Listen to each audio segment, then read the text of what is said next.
The crisis of credit, visualized. What is the credit crisis? It's a worldwide financial fiasco involving terms you've probably heard, like subprime mortgages, collateralized debt obligations, frozen credit markets, and credit default swaps. Who's affected? Everyone. How did it happen? Here's how. The credit crisis brings two groups of people together, homeowners and investors. Homeowners represent their mortgages, and investors represent their money. These mortgages represent houses, and this money represents large institutions like pension funds, insurance companies, sovereign funds, mutual funds, etc. These groups are brought together through the financial system, a bunch of banks and brokers commonly known as Wall Street. While it may not seem like it, these banks on Wall Street are closely connected to these houses on Main Street. To understand how, let's start at the beginning. Years ago, the investors are sitting on their pile of money, looking for a good investment to turn into more money. Traditionally, they go to the U.S. Federal Reserve, where they buy treasury bills, believed to be the safest investment. But in the wake of the dot-com bust in September 11th, Federal Reserve Chairman Alan Greenspan lowers interest rates to only 1% to keep the economy strong. 1% is a very low return on investment, so the investors say, no thanks. On the flip side, this means banks on Wall Street can borrow from the Fed for only 1%. Add to that general surpluses from Japan, China, and the Middle East, and there's an abundance of cheap credit. This makes borrowing money easy for banks and causes them to go crazy with leverage. Leverage is borrowing money to amplify the outcome of a deal. Here's how it works. In a normal deal, someone with $10,000 buys a box for $10,000. He then sells it to someone else for $11,000. For a $1,000 profit, a good deal. But using leverage, someone with $10,000 would go borrow $990,000 more dollars, giving him $1 million in hand. Then he goes and buys 100 boxes with his $1 million and sells them to someone else for $1,100,000. Then he pays back his $990,000 plus $10,000 in interest.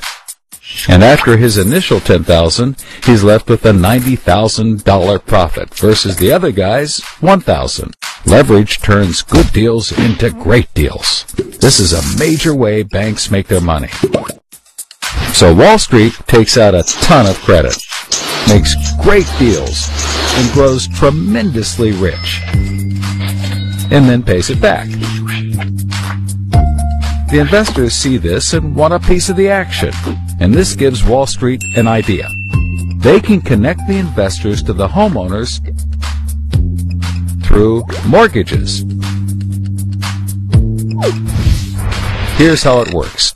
A family wants a house, so they save for a down payment and contact a mortgage broker. The mortgage broker connects the family to a lender who gives them a mortgage. The broker makes a nice commission. The family buys a house and becomes homeowners. This is great for them because housing prices have been rising practically forever. Everything works out nicely. One day, the lender gets a call from an investment banker who wants to buy the mortgage. The lender sells it to him for a very nice fee. The investment banker then borrows millions of dollars and buys thousands more mortgages and puts them into a nice little box. This means that every month he gets the payments from the homeowners of all the mortgages in the box. Then he sicks his banker wizards on it to work their financial magic, which is basically cutting it into 3 slices: safe, okay, and risky.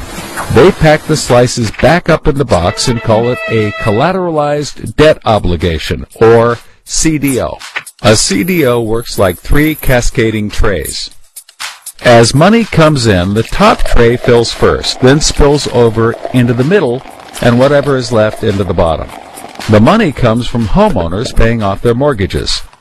If some owners don't pay and default on their mortgage, less money comes in, and the bottom tray may not get filled.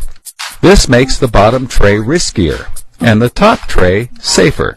To compensate for the higher risk, the bottom tray receives a higher rate of return, while the top receives a lower, but still nice return. To make the top even safer, banks will insure it for a small fee, called a credit default swap. The banks do all of this work so that credit rating agencies will stamp the top slice as a safe, AAA rated investment, the highest, safest rating there is. The OK slice is BBB, still pretty good, and they don't bother to rate the risky slice. Because of the AAA rating, the investment banker can sell the safe slice to the investors who only want safe investments. He sells the OK slice to other bankers, and the risky slices to hedge funds and other risk takers. The investment banker makes millions. He then repays his loans. Finally, the investors have found a good investment for their money, much better than the 1% Treasury bills.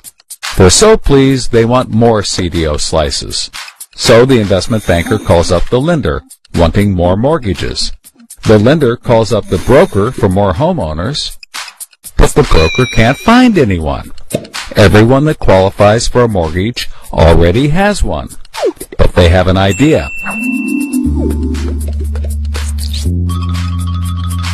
When homeowners default on their mortgage, the lender gets the house, and houses are always increasing in value.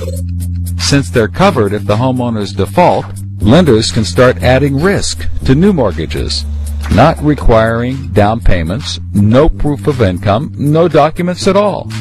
And that's exactly what they did.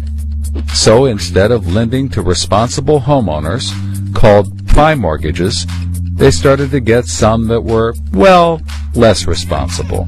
These are subprime mortgages. This is the turning point. So, just like always, the mortgage broker connects the family with a lender and a mortgage, making his commission. The family buys a big house. The lender sells the mortgage to the investment banker, who turns it into a CDO and sells slices to the investors and others. This actually works out nicely for everyone and makes them all rich. No one was worried because as soon as they sold the mortgage to the next guy, it was his problem. If the homeowners were to default, they didn't care. They were selling off their risk to the next guy and making millions, like playing hot potato with a time bomb.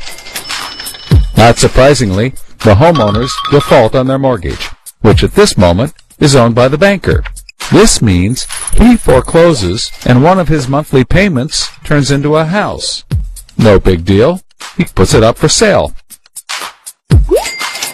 But more and more of his monthly payments turn into houses. Now there are so many houses for sale on the market, creating more supply than there is demand, and housing prices aren't rising anymore. In fact, they plummet. This creates an interesting problem for homeowners still paying their mortgages. As all the houses in their neighborhood go up for sale, the value of their house goes down, and they start to wonder why they're paying back their $300,000 mortgage when the house is now worth only $90,000. They decide that it doesn't make sense to continue paying, even though they can afford to, and they walk away from their house. Default rates sweep the country, and prices plummet. Now the investment banker is basically holding a box full of worthless houses. He calls up his buddy, the investor, to sell his CDO, but the investor isn't stupid and says, no thanks. He knows that the stream of money isn't even a dribble anymore. The banker tries to sell to everyone, but nobody wants to buy his bomb. He's freaking out because he borrowed millions, sometimes billions of dollars to buy this bomb, and he can't pay it back. Whatever he tries, he can't get rid of it. But he's not the only one. The investors have already bought thousands of these bombs. The lender calls up trying to sell his mortgage, but the banker won't buy it, and the broker is out of work. The whole financial system is frozen, and things get dark.